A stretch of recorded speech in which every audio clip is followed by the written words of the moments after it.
Hello friends, I am RM Garud working as assistant professor in Sharad Institute of Technology, College of Engineering.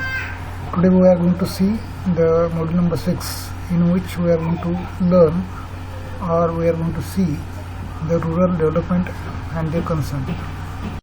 So the rural development means an area which is characterized by urban style of life, occupational structure, social organization and settlement pattern.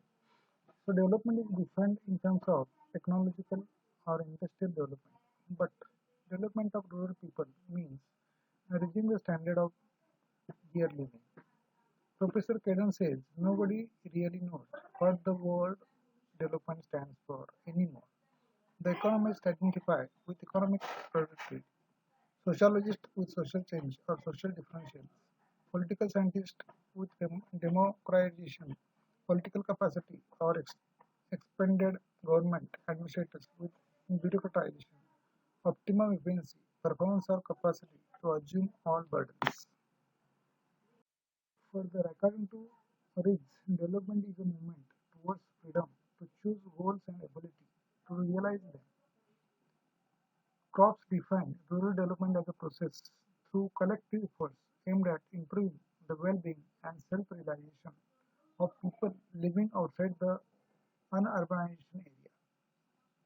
According to Mishra and Sundaram, rural development is not merely development of rural areas, but also the development of quality of life of rural masses into self-reliant and self-sustaining modern little communities. Also, according to Robert Chambers, rural development is a strategy to enable a specific group of people, poor rural women and men, to gain for themselves and their children more of what they want and need. It involves helping the poorest among those who seek a livelihood in the rural areas to demand and control more of the benefits of rural development. The group includes small farmers, tenants, and the landlords. So, according to paper of World Bank, rural development is a strategy to improve the economic and social life of a specific group of people.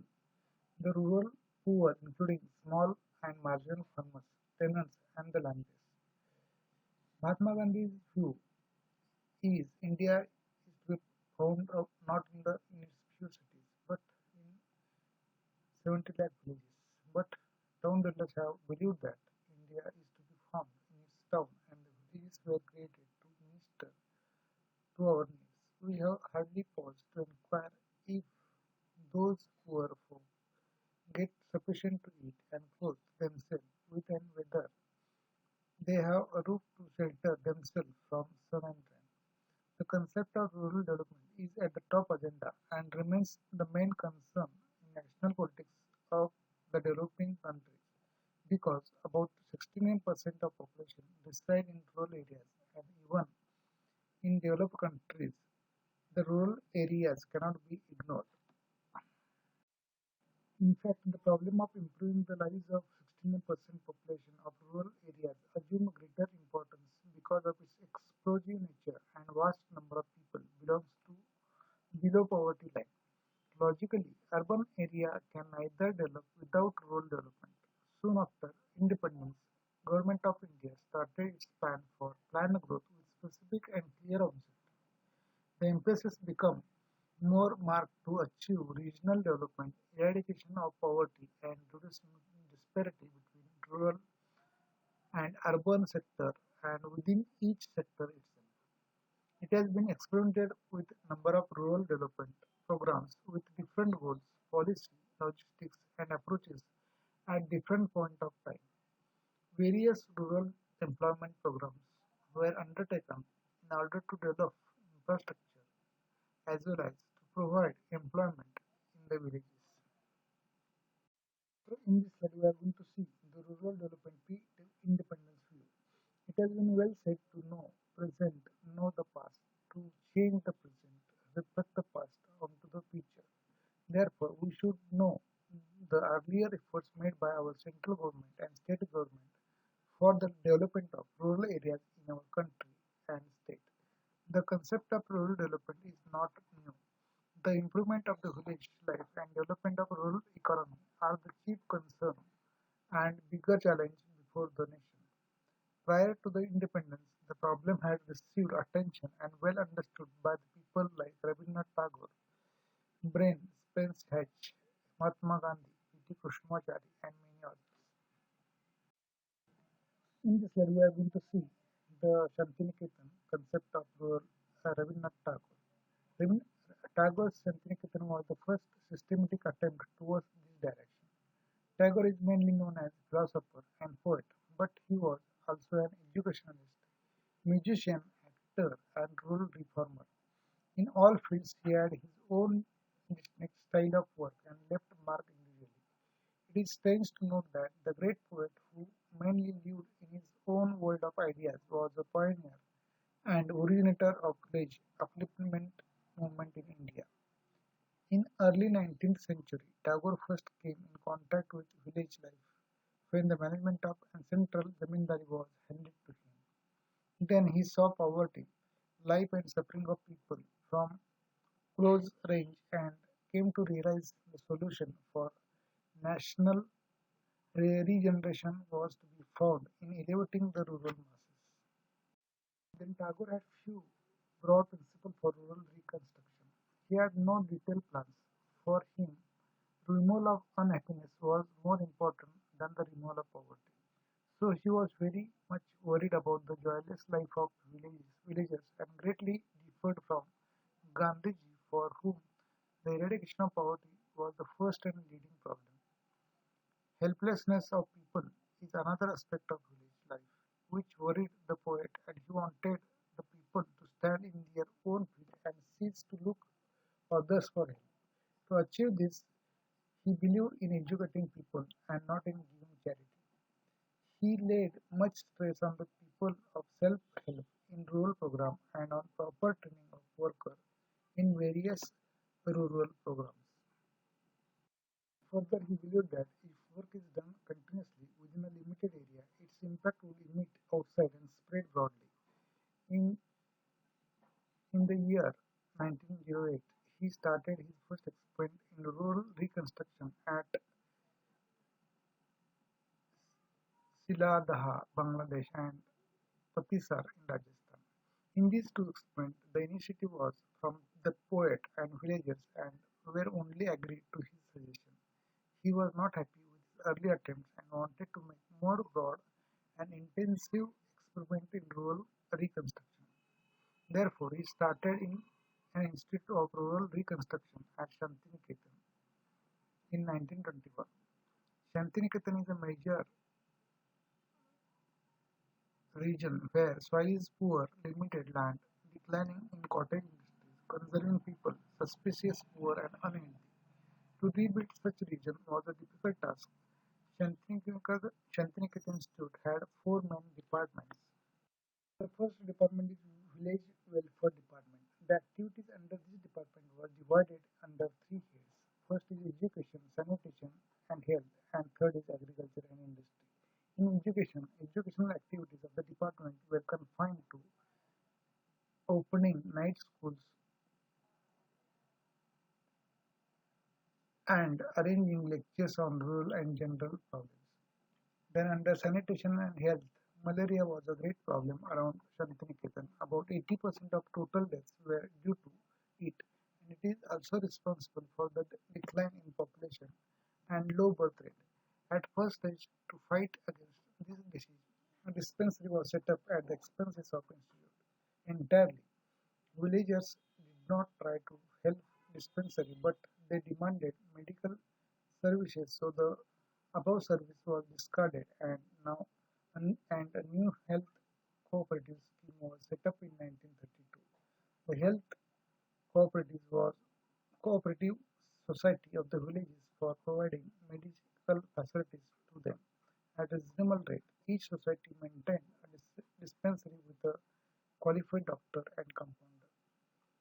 Then under agriculture and industry, through demonstration, better farming methods were shown to the farmers for improving agricultural production.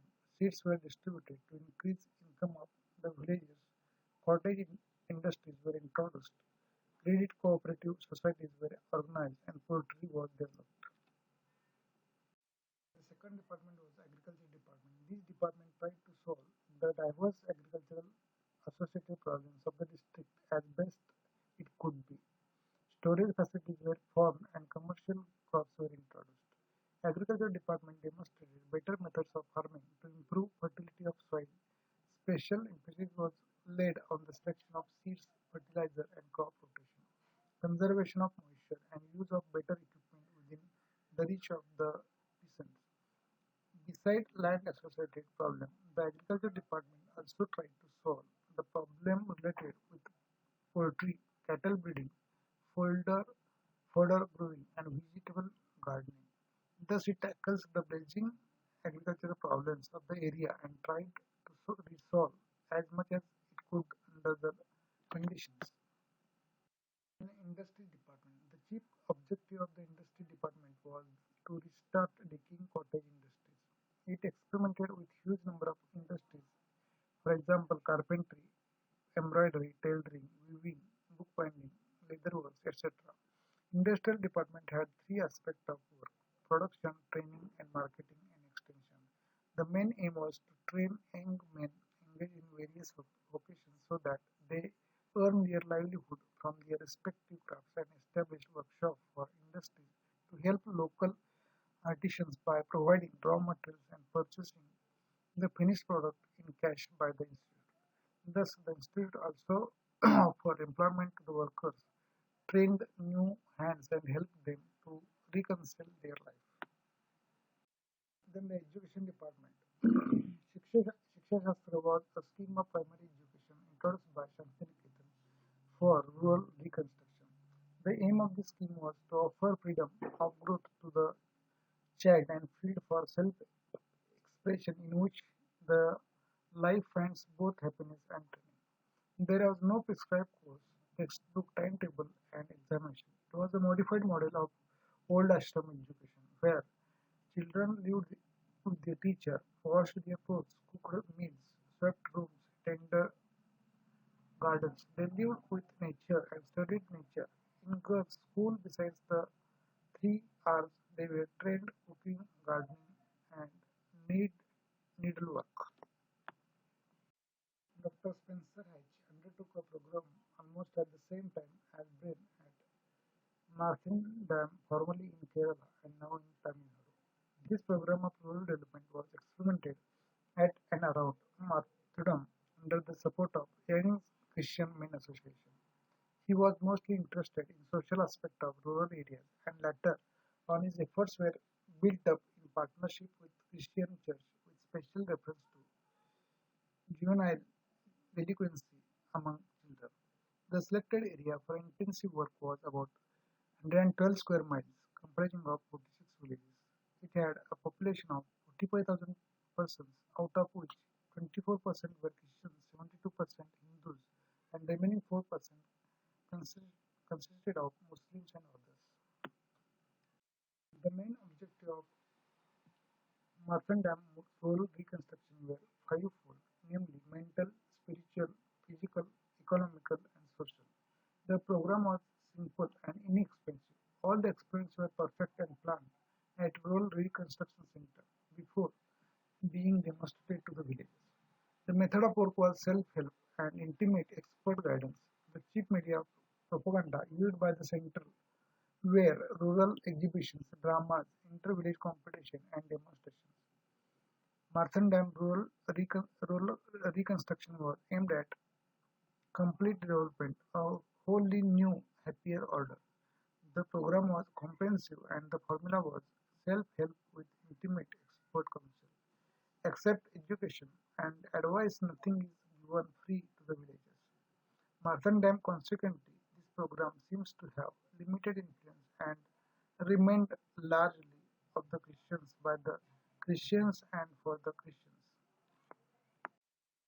Then Sevagram Mahatma Gandhi in 1931, the idea of rural reconstruction was experimented and his case was different from earlier rural reformers such as Tagore, Brain and Hatch.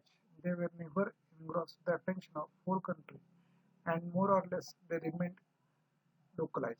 He started All India Business Association in 1925 and All India Village Industries Association in 1934 with a view to reducing the chronic unemployment and unemployment in the village. In his assorted activities, he never forgot rural India and its appalling poverty, whose aim was to revive the drying village industries, propagate khadi to work for all-round villages development.